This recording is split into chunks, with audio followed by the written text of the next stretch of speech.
12 দিনের যুদ্ধ শুরুটা করেছিল ইসরায়েলি। যুদ্ধবিরতি হবার পর ক্ষয়ক্ষতির হিসেব কষতে শুরু করেছে দুই পক্ষই। ইরানের হামলায় ইসরায়েলের বেন গুরিয়ন বিশ্ববিদ্যালয়ের অন্তত 6টি গবেষণাগার পুরোপুরি ধ্বংস হয়ে গেছে। আংশিক ক্ষতিগ্রস্ত হয়েছে আরো 9টি। মঙ্গলবার এই তথ্য জানিয়েছে ইসরায়েলি সংবাদ মাধ্যম টাইমস অফ ইসরায়েল।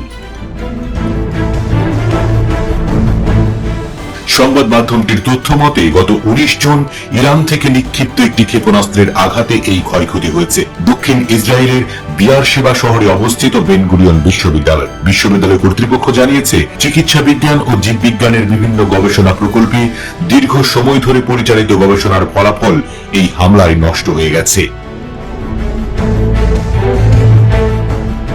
প্রতিষ্ঠানটির প্রধান ক্যাম্পাসের প্রায় 30টি ভবন, শ্রেণীকক্ষ, পরীক্ষাগার এবং স্বাস্থ্য বিজ্ঞান অনুষদের বিভিন্ন বিভাগও ক্ষতিগ্রস্ত হয়েছে।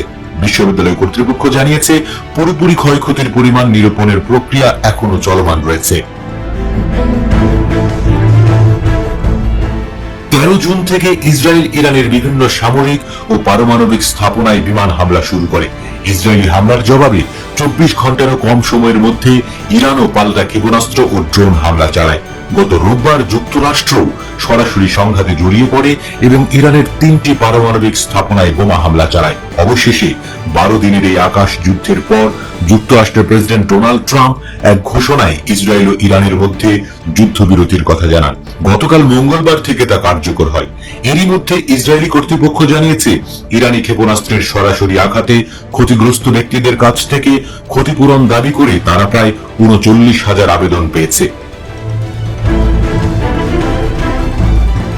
ইসরায়েলি দৈনিক ইয়েদিওত অহরনোতের বরাতে বুধবার আনাদোলু এজেন্সি জানিয়েছে, ইসরায়েলি কর দপ্তরের অধীনস্থ ক্ষতিপূরণ তহবিলে এখনো পর্যন্ত 38,700টি আবেদন জমা পড়েছে। এই দাবিগুলোর মধ্যে রয়েছে ভবনের ক্ষতির, যানবাহনের ক্ষতির এবং যন্ত্রপাতি ও অন্যান্য সামগ্রীর ক্ষতির আবেদন।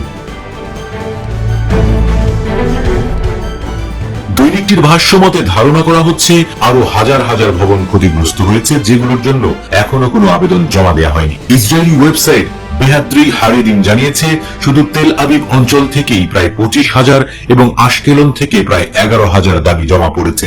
তবে ক্ষতিপূরণের সম্ভাব্য আর্থিক পরিমাণ সম্পর্কে এখনো কোনো আনুষ্ঠানিক হিসেব প্রকাশ করা হয়নি।